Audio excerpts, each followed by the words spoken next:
Hey there, everybody. So today what you're going to cover is the mushroom dissection lab. This is activity 6 from the unit I'm developing on sexual and asexual reproduction. So this is useful for Science 9, but maybe you'll be in grade 11, you'll be using this too. The purpose of this lab is really, well, there's a few of them in my opinion. One is to explore an example of an organism in nature that reproduces sexually that you might not always think about in that way. And another is to use some really interesting tools to identify it and also be taking careful observations of that same mushroom in a kind of a drawing kind of art format, which I think is really valuable and interesting and fun for your education in science. So looking at fungi, your teacher will probably speak to you a little bit about what fungi are and about their reproduction. Bottom line, fungi, it is its own kingdom of life, and they reproduce both sexually and asexually. Sexual reproduction involves the genes from two organisms being combined into one new organism that is not identical to either parent, but has genes from both of them. Asexual reproduction is where an organism copies itself. Only one organism is required, and the offspring is a genetic copy of the parent organism. Fungi are decomposers, often inhabiting soil or living in wood or even in your food. They break down organic matter and use that as an energy source. Fungi, if you look at them under a microscope, are made out of very fine threads known as hyphae. Together, the hyphae form what's called a mycelium, and the mycelium is the part of the fungus that grows underground to consume its food source. So, fungi are interesting because they can reproduce sexually and asexually. So here we see a kind of a general example of the life cycle of a fungus, where we have the mycelium, these tiny microscopic threads. They can make spores genetically identical to the parent mycelium, which can then germinate and go back, make hyphae, which will generate another mycelium. But they can also reproduce, or at least some can also reproduce sexually. In sexual reproduction with fungi, of course, two parents are involved. Genetic material is combined, and then the offspring is then identical to the parents. Spores are the vehicle for how fungi can disperse from one place to another, but spores can be produced by sexual or asexual reproduction. One thing that all spores do have in common is that they're very small. They can travel very far on the wind and settle in a place where they find their food source and then grow hyphae into a new mycelium. Every spore has a reproductive cell that creates a whole new organism. So you can find spores on the hyphae, those thread-like structures of fungi. In the case of bread mold, you can find them on little stalks, like you might see if you ever look close at mold on bread. Or you can find them on something that will be familiar to you, mushrooms.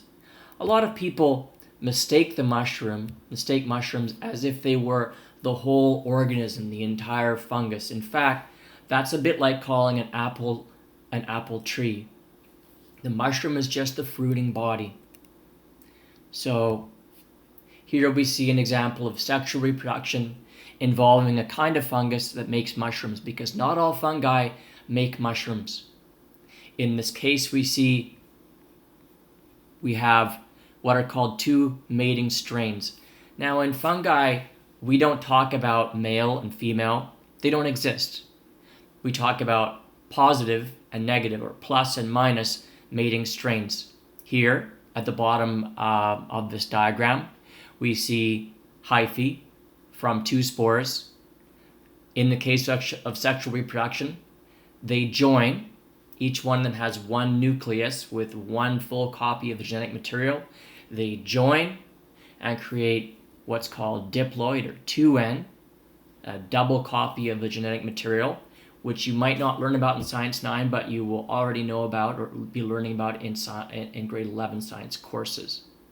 This creates a nucleus that has double the genetic information, and that can then grow into the mushroom. And then by the process of meiosis, which is part of grade 9 science, spores are produced. So we go from the diploid back down to the haploid. The nucleus divides by meiosis to make a spore, and that spore can then germinate and create new hyphae and continue the life cycle. So we see here that it often is going to occur when there are not enough nutrients, although in actual fact there are some fungi that largely reproduce in this way sexually.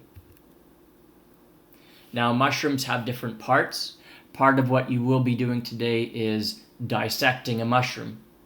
Now, when you think about dissection, often dissection to you might be, you might envision a whole animal, cutting it apart and looking at its, its brain or its liver or its circulatory system. You can do this with any organism, including with a mushroom. Here we see mushrooms have separate parts. Different mushrooms look different from each other. There's a lot of variety, but mushrooms often have identifiable parts. They will have a cap, that's the top of the mushroom. Underneath the cap, they may or they may not have what are called gills. Below the cap, there is a stalk that holds the mushroom, holds this spore-bearing structure up in the air. Sometimes the stalk will have a ring. The stalk is also called a stipe. Below it, you will sometimes see a cup, but sometimes you won't. And then below that, we have the mycelium. From the gills, below the cap, that's the source of the spores that are created by meiosis that can be carried on the wind far from the mushroom to make a new fungus. So now we're going to look a bit about the use of this handout here, the Mushroom Dissection Lab. Again, the purpose is to collect a mushroom in nature, examine the mushroom, dissect it, look at the parts, and what I really like to have students do is to make some drawings and then to see about identifying it. Your teacher may not, however, have ways of identifying mushrooms. They might not have a mushroom ID book, but I'm going to show you some really awesome ways to identify mushrooms that don't need that at all.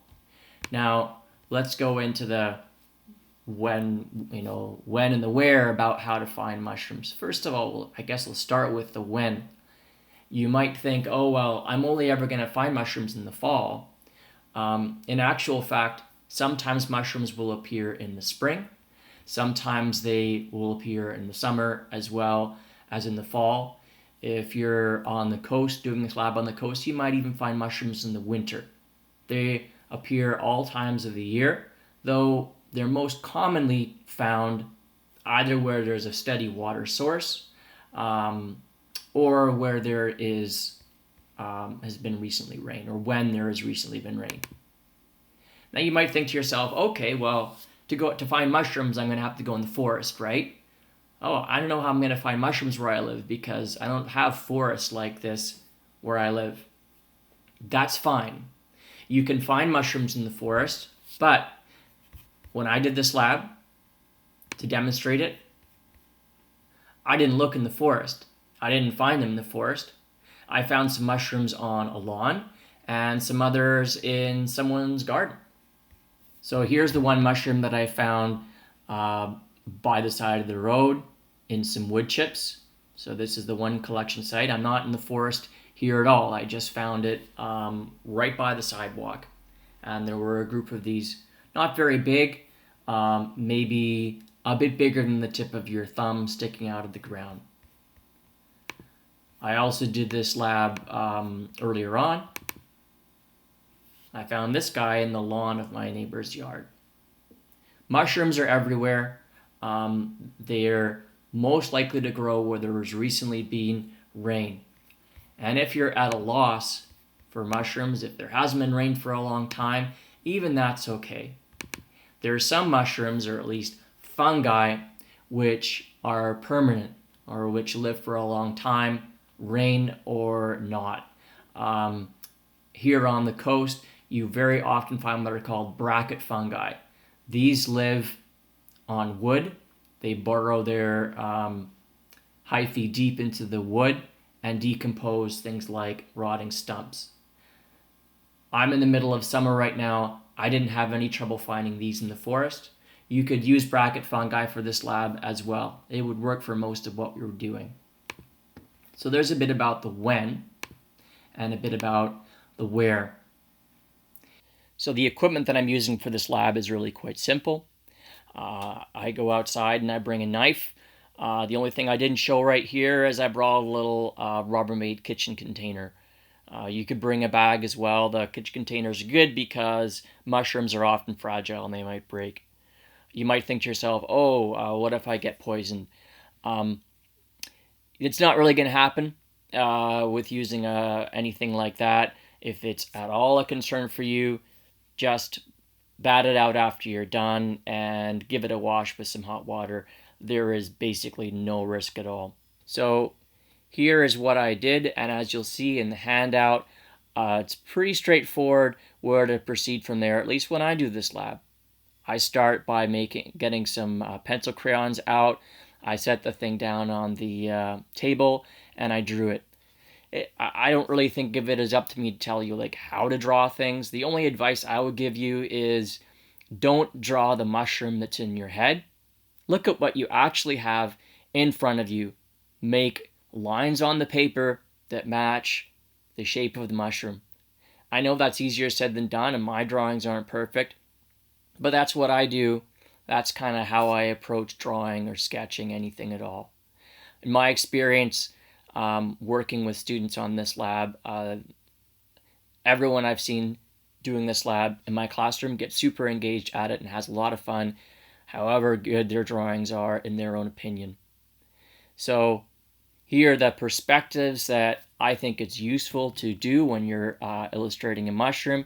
You start with the whole thing, as we see at the top left right there, and then you do your dissection cut, right? In this case, I'm going right down the middle of the cap. That allows you to break open the cap and look at something that people often use to identify the mushrooms. They're looking not only at the color of these structures here, the gills, but they're looking at whether the gills at the top are attached. They're looking at whether the gills at the top are attached to the stalk. If they are or if they aren't, that's something that people will sometimes use to identify mushrooms. Identifying is important. Why is it important? Well, I guess one thing is because mushrooms are often good to eat, but sometimes they kill you. So it's useful to identify mushrooms if that's something that interests you. So when I did that lab, I used the mushroom from the wood chips, and that's what you see right there. The other thing that is useful as well for identifying mushrooms is to take what's called a spore print. So once you've cut that cap off, you take the cap and you put it gill side down on a piece of paper. White paper is best. Then you put a jar over top of that. The spores will fall onto the piece of paper. They'll give you a really cool shape. The shape you get is of the gills. In the past, at least, when people have done mushroom identification, they very often use that spore print and they record the color that they found. And you got to be subtle about this. You don't just say it's white or it's black. You want to look really up close to the spore print and ask yourself, is it cinnamon brown or is it coffee brown? Is it chestnut brown or is it in actual fact black? And so on. Spore print color is often used. There are some downsides to sometimes using spore prints. Some mushrooms actually digest themselves, and so if you try to do a spore print on it, it will literally turn into mush. Probably a really unappealing result of making a spore print I've often seen is a student puts a glass a jar down to do a spore print, and then little maggots come out of the mushroom cap and crawl over the piece of paper, and you get a gigantic mushy mess. This is a reason not to do the spore print on your handout. I repeat, do not do the spore print on your handout. You will probably wreck the handout. Do the spore print on a separate piece of paper. All right.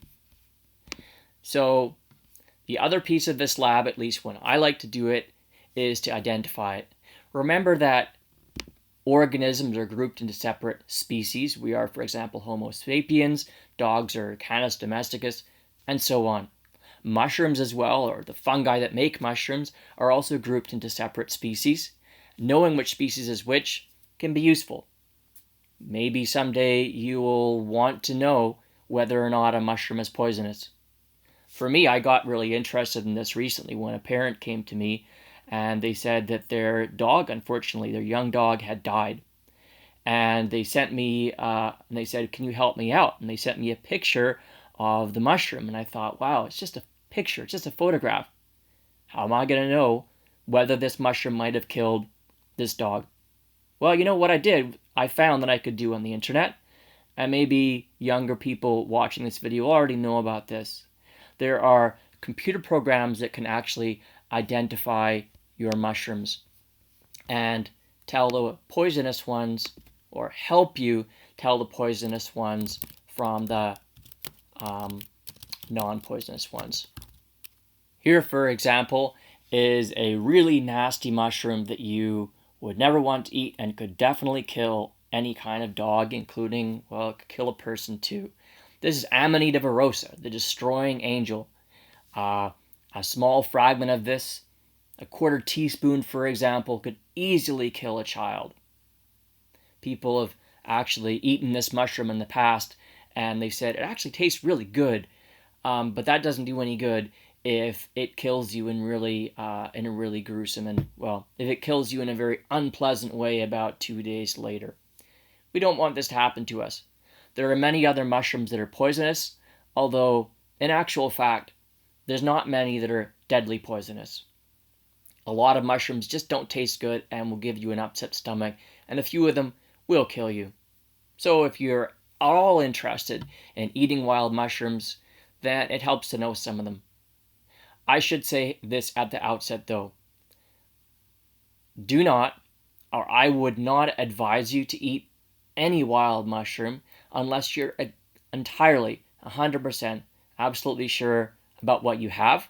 By absolutely sure, I don't just mean based on your own use of tools like this, but ideally based on what an experienced person can tell you about mushroom identification. Some are easy to identify, others are not, and those little differences make a big difference often when it comes to knowing the effect that a mushroom might have on you. It might have the effect of having been a really good meal, but there are bad things that can happen. So in my quest to identify the mushroom that this parent believed had killed their young dog, I came across a kind of an artificial intelligence available online for identifying mushrooms. In fact, I found 3 of them. And what they shared in common is that they're all something called a convolutional neural network. They use what's called machine learning. A computer program is given some raw information. It's given a number of images, practice images, and it's also given what they're classified as. So it might say it might have one image of a certain mushroom, and then it will be told as well what that mushroom is. From that raw data with classifications, it generates its own rules for identifying the mushrooms. And it doesn't just work for mushrooms. It could work for people. It could work for dogs. Anything that could be classified into different types of things that could be identified from a visual image. A convolutional neural network can be used to identify it. So this starts with classification that's done by people, but it is the machine that makes up the rules for how to identify it. It's based on the arrangement of the pixels within the images. Here we see a simple image that is made out of pixels. We see as someone who's, smiley face, and that image is made up. It's got these eyes as one feature in it, and then it's got this curving shape in pixels that makes up the smile. And that curving shape, it's got some diagonal components right here at the edge of the smile, and then it's got a line at the bottom. The convolutional neural network is able to identify those separate parts of the image, and then as those separate parts in the image are present, it is able to say, well, having these parts in this arrangement tells us what we've got, either what kind of mushroom there is, or whatever else needs to be classified. From the raw data and the pictures it's already given, it generates its own rules for classification. I'm not an expert on artificial intelligence. However, in my opinion, from the research I've done on it for this, I think it is in a lot of ways the way of the future. And if you would like to educate yourself more about it, I think that would be time very well spent. The next thing I wanted to do was to figure out, all right, how well would this work? And I can tell you that being someone who's already got some background knowledge on mushroom identification, I'm surprised by how well these things work. It's pretty remarkable. Doubly so because I used different ones and I found broadly similar results. I'm going to show you this one called champigneuf. I'm going to show you one of the mushrooms that I worked with. So you can see the URL for the websites right there. And let's have a look here. Here it is, the one mushroom I want to identify. So let's look right here. Not going to add. It does have gills. Champigneuf is interesting because they ask for extra information.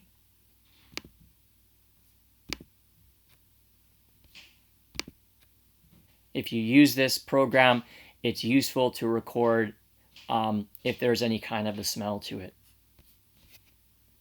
So this is what it thinks it is, and let's look at my image.